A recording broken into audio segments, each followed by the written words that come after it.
Hello, I'm Robert, fact checker and helping people who are scared of things. And this time it's about what is going on with Trump being banned from so many different websites, from social media websites. Well, first of all, it's nothing to do with Democrats, and it's nothing to do with the law in the US. He hasn't broken any laws. At least that's not why he's being removed from these websites. And it's nothing to do with no government has any jurisdiction over what these websites do, and just so it's what he's done is just a private website enforcing its terms of service, and it's rather remarkable that we're in a situation where that can have large political consequences.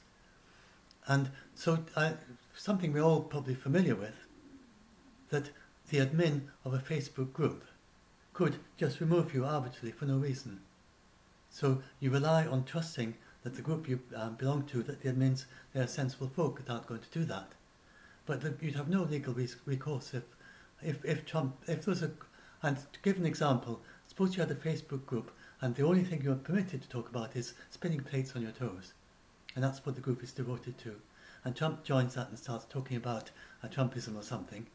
Then the group would just block him from the group.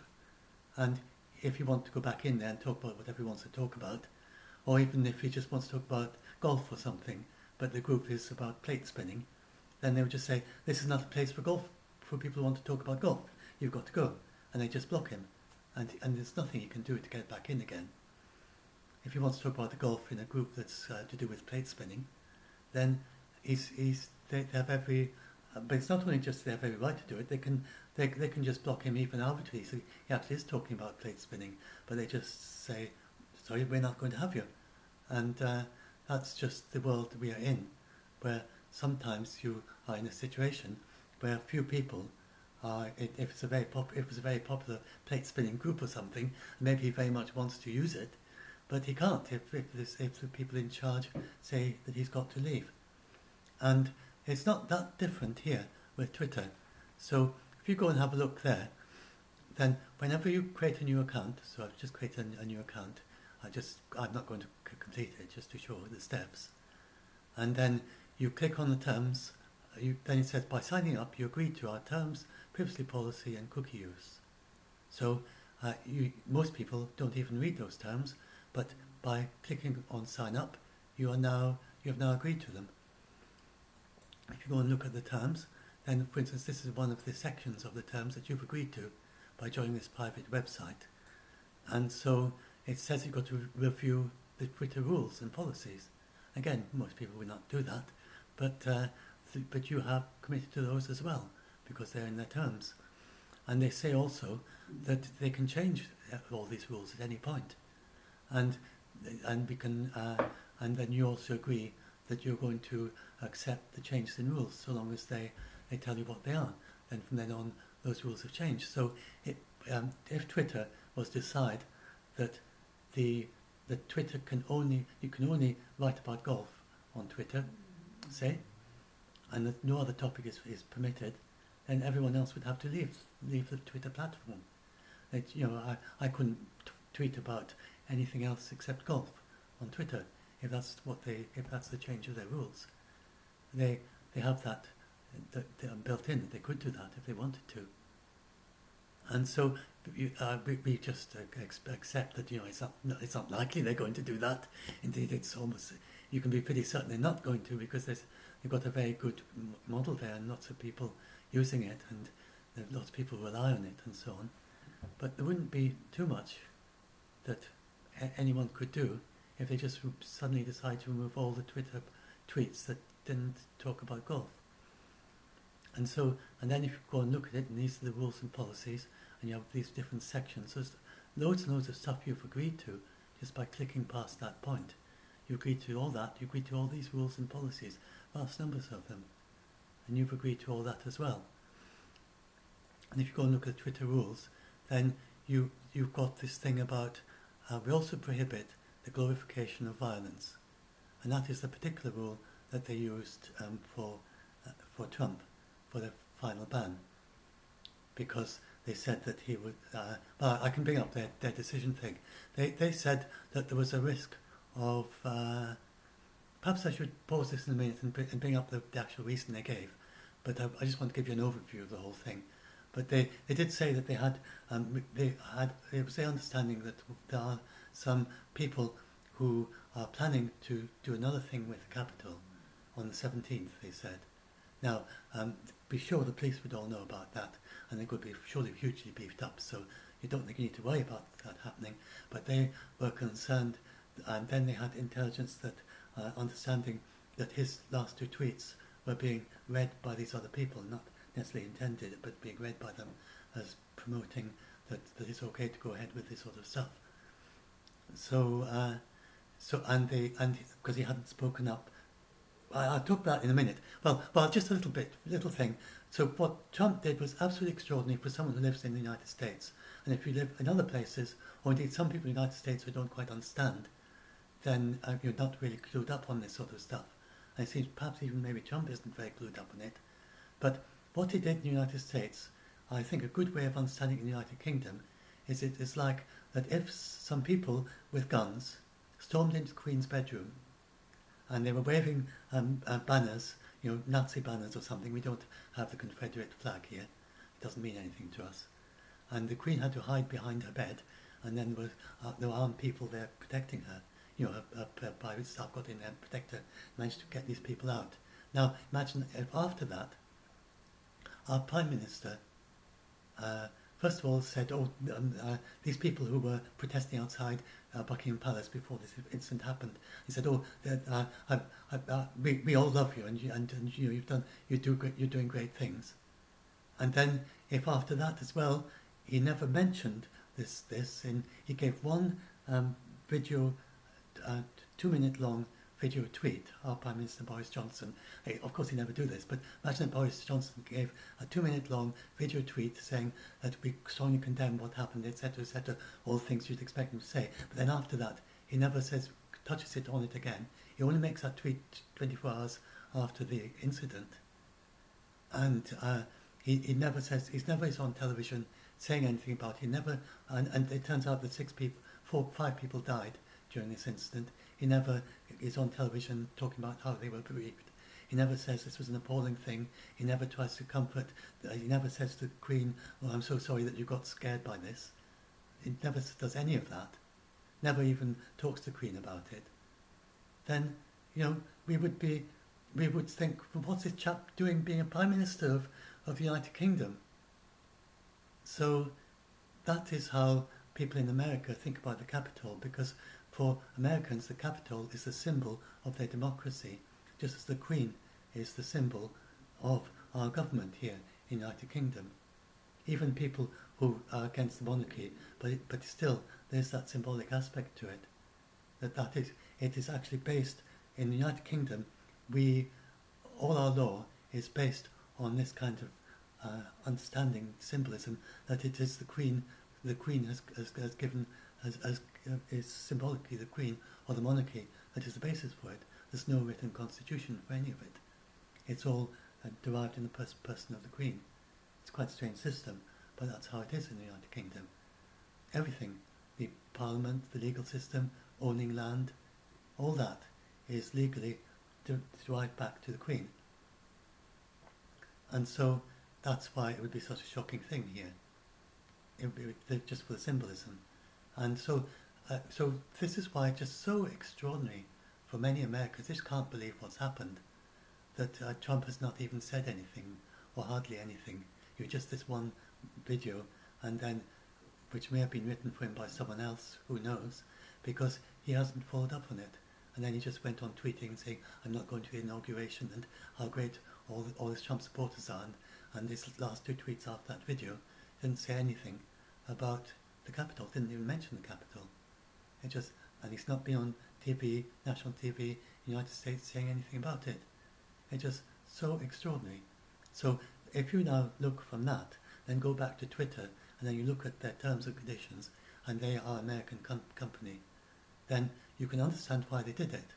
But the absolutely extraordinary thing is that this is all being done on the basis of someone's personal decision. A little group of executives or something, or whatever board, they can decide by themselves how to make these decisions. And that's just the world we're in. We have 4 or 5 large social media companies, and they can terminate the account of any of their members. They don't have, and there's no oversight of that, because as I said, Twitter could say, I'm going to be a platform where you can only talk about golf, and then Trump would be allowed there as long as he only talked about golf. I mean, that is possible. That would be a possible thing that they could do. They're not going to do that. It would be a very stupid thing for them to do. But there's no law to stop them doing that. So we're in a situation, we have 4 or 5 social media companies which are making decisions based on their terms of service, which they have every right to do.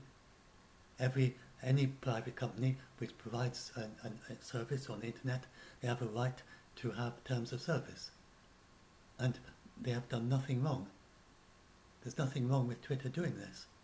Whatever they did, there's nothing legally wrong with it. And so this is just a very extraordinary situation we are in, due to these few social media companies gradually getting into this position where people are spending pretty much sometimes some people are spending I'm spending most of my time online on Facebook or on Twitter or on Quora. I'm helping these people scared of many things. Now, there's a very positive side to this. There's a negative side, it spreads lots of negative infodemic, but it's also got the positive side, that it's a way of bypassing and going straight to the people. And for instance, the World Health Organization are using social media very effectively with their social media Q/A. And if you don't watch that, I do recommend watching especially their social media Q/A middle of the week, every week, where they answer the questions that people have about COVID. And so they're very good ways of using the social media. And we certainly I don't think we want to move forward to a world without social media. I think we want to move forward to finding the best ways to use this and learn to live with what we have.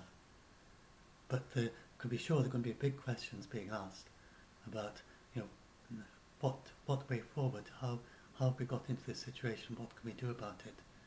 But it's very hard to know how this can be changed. How could you possibly tell a private company that they have to enforce their terms of service in a particular way? And that's more overbearing than them doing it to the politicians. So it can't be a kind of hard thing like that and say, well, Twitter, we know you've set out your terms of service and you work it out all for yourself, but actually the US government has decided that your terms of service should be X, Y, Z. I mean, that doesn't make sense. So it's really a bit of a conundrum, and I don't know how we're going to resolve this. Now, another thing, but over the next few years, I mean, humans are very good at compromising and working things out and finding solutions.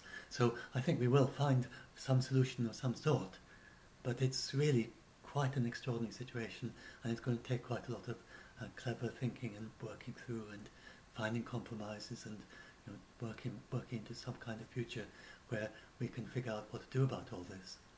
So the other thing that I want to say, some people are saying that lots of leading conservative accounts have been shut down by Twitter. Now, the reason is because these conservative accounts, they actually gave Trump a platform to talk on Twitter. So first of all, he tweeted to the President of the United States Twitter account. And you might think, well, I mean, he's the President. Why can't he go and tweet from that Twitter account? But there, you're still not thinking about it in terms of a private company's rules and policies and terms of service. And the thing is that this is absolutely standard, that if someone is banned from a social media platform, then that means it's the person that's banned, not the Twitter account. This is a normal situation. So because Trump is banned from Twitter, then it doesn't matter which Twitter account he tweets from. They are absolutely, in the way they're enforcing their terms of service, they remove his tweets wherever they appear. That's what it means to ban. That's the way they understand of what a ban is. It's to stop him from tweeting anywhere on Twitter. Because otherwise, people would just be banned and then immediately pop up another account. And for most people, they just make a new account and start tweeting away again. And then you'd have to wait for them to do something in that new account that led to them being banned again, and so on. And it just go on and on. So it's really the only way that it can be done, is to do it like that. But it's quite a strange situation to be in. So what happened is that some leading conservatives, and it could be anyone, so it could be a plumber, it could be a Democrat, but very few Democrats would be interested in handing over their account to Trump so he could continue to tweet on Twitter. So this is why it's conservatives that are being hit by this. So one conservative changed his profile photo to Trump, and then he actually put in his description of who he is, he said, Trump, I've sent you my details, you're welcome to use them. He said that publicly. I mean, it's obviously, that is a very blatant evasion of the ban. And someone complying with that, whatever it is, cooperating with that, is going to get an immediate block as well. That's just the way that these things work. So that's why quite a few leading conservatives have had their accounts blocked for facilitating Trump getting back to Twitter in different ways. Even if he didn't use that account, just doing that, then that would be, again, and it's just again a private company saying, we enforce our terms of service, you've gone against our terms of service. And in a very obvious way, they just have a clear rule. I mean, they could even have a bot doing that, or someone, there might well be a bot that is right now patrolling Twitter, and whenever someone puts a picture of Trump as their profile photo, then they'll flag it, and then someone will go and look and see if that is someone trying to help Trump get back onto the account again. Of course, people could have it not for that reason, but they check it out. Could anything like that. So that again, none of this is anything to do with freedom of speech.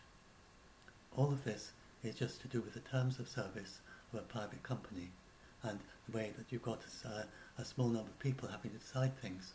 And they have to make grey area things. So the situation is as well that that Trump has been breaking the terms of service of Twitter ever since he's been president. He's been tweeting things that are not permitted by those rules and policies. And then after a while, for a long time, they did nothing at all.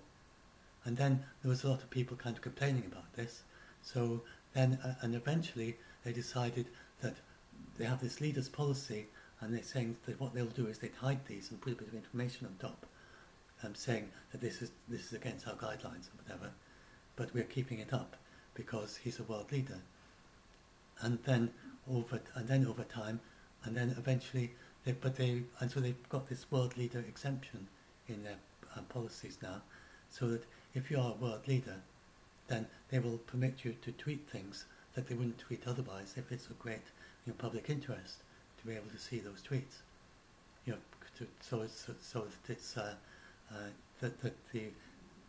Because there's a public figure who's tweeting, and it's important not to delete his tweets. But then they have that exemption only goes to a certain distance, because they say there's a certain point at which they're not going to they're just not going to go with that. It's not acceptable anymore. So and that is them making a personal executive decision, and maybe some group of people they develop a policy within Twitter, and they try to follow that policy as impartially as possible. At some point, some individual has to make this decision. It's not going to be made by a robot, it's going to be made by a human being. So at some point, some human being or committee of human beings inside Twitter will have to decide, should we ban him, or should we suspend his account, and what should we do? And that's what happened. And it's just a few people, a small number of people have made this decision, and that's the world we're in. So I don't know how we're going to move forward from this in the future, but this is just so that you understand what has happened, and understand the kind of the context of where all this is going on.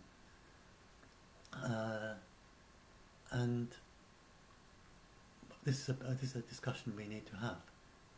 But there's no question that the social media companies had every right to do this legally or in any other way, and I don't think you can really. Some people. So an example I give is to try swapping it the other way around. If you think that this is them having conservative bias, because imagine it was flipped the other way around, and in 2016 the same thing had happened. And I'm not going to suggest that Hillary Clinton could do any of this, but suppose that Hillary Clinton, it was completely swapped around. It was Hillary Clinton, and then there was Antifa in the Capitol, and so when they came to count Trump's votes in 2016 or 2017, whenever it was, that while they were in the process of counting his votes, then there was a crowd of protesters who were saying they support Hillary Clinton, and most of them were just peaceful, normal Democrat protesters, just like with the Trump protests. Most of them were just peaceful, normal Trump protesters. But amongst them, some infiltrating Antifas went and found their way into the Capitol and put pipe bombs in the Capitol and started shooting. Then and they were all dressed in black and wearing their whatever flags they wear and so on. And then if in that situation Hillary Clinton hadn't said there was anything wrong about that, and then she gave this short 2-minute video on a Twitter account and then never mentioned it again, and some people had died in that attack, in that event. She never talks about those people who died on television, and then it turns out that there's some more Antifa wanting to do another attack on the Capitol a few days later, and it turns out the thing she's tweeted to her Twitter account is going to, Twitter discovers they're going to encourage these people to do this attack. So I'm just saying that to make sure it's not a left-right thing. If it had been the other way around, then they would have made exactly the same decision in the same circumstances. So so I don't think there's anything. It just so happens that the current president is a right-wing conservative president who is doing these very extraordinary things which are actually anti-constitutional indeed. And so the people arguing that, that's why they argue that he should be impeached, and talking about the 25th Amendment, which is only used for, which is really intended, the fourth clause of it, which is really intended to remove the powers of a president when you feel that he just is no longer mentally capable to be a president. And so even one Republican, I think, one Republican representative is saying that, and the cabinet was discussing it, but it's not going to happen because Pence said he's not going to do that. But that's even being discussed. It's a very major thing that's going on here, and this is going to be in the history books 5 centuries from now, this event. My own personal view on it, which I think the kindest way to understand it, is that I don't think Trump really understands the US Constitution. I think he's always been very hazy about that. He doesn't understand the separation of the 3 branches. He told his Trump supporters, and the reason why they stormed the Capitol was because he gave the impression to them that this was the judiciary branch, and that they were going to be able to vote on whether there was fraud in the election, but they're the legislative branch. Trump doesn't understand the separation of powers, that the legislative branch can't make a judiciary decision. And that's absolutely clear.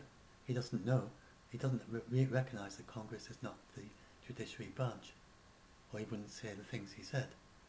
And he doesn't understand the purely ceremonial role of what Pence did.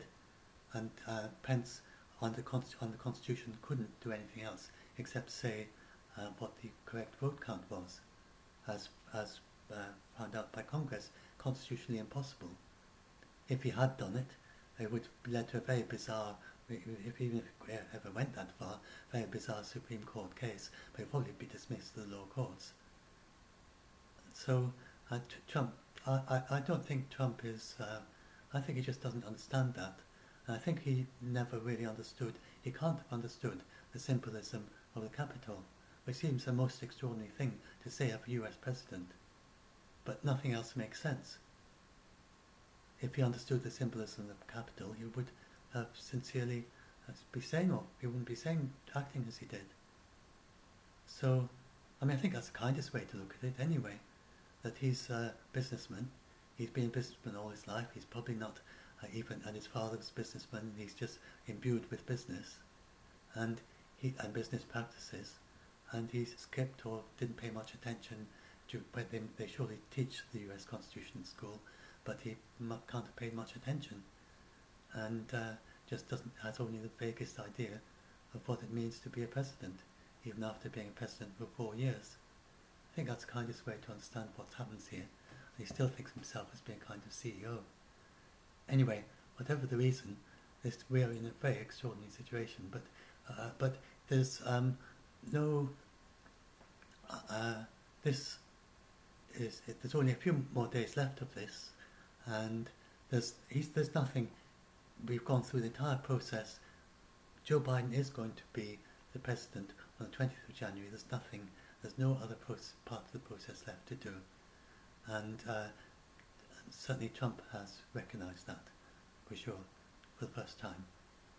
And the police will be very aware and protecting the Capitol very carefully, I'm sure now. There'll be questions asked about how they didn't manage to do it before.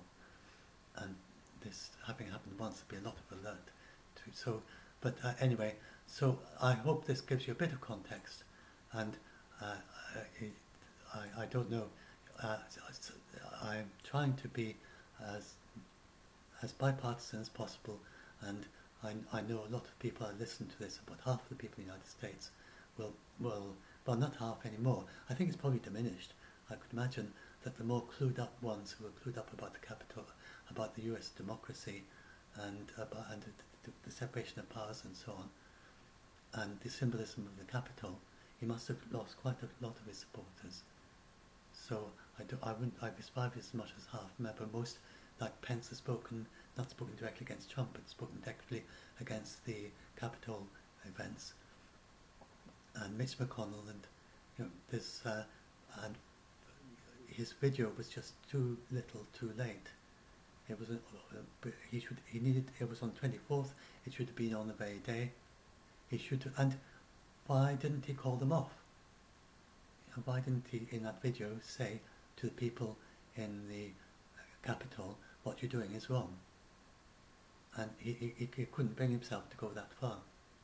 And while they were actually in the Capitol, while the other legislators were hiding behind balconies, behind desks from gunmen, then why didn't he say to these gunmen, what you're doing is wrong? Get out of there right now. You shouldn't be there. And again, I mean, just so strange. But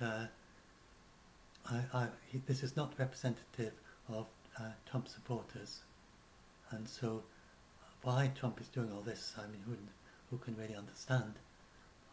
But I don't mean this to be in any way unsympathetic to the Trump supporters. You're in a very difficult situation that your president, who you so much admire, is doing these things, and it must be quite a difficult adjustment to know what to do and how to make sense of all this. So, but I just hope that this gives you better clarity about what has actually happened. So I'll upload this and put it up on my YouTube page. If any of you, just my usual thing, shout out for Dupsy Debunked on Facebook. We welcome fact checkers, we welcome scared people, we welcome people who are good at reassuring scared people.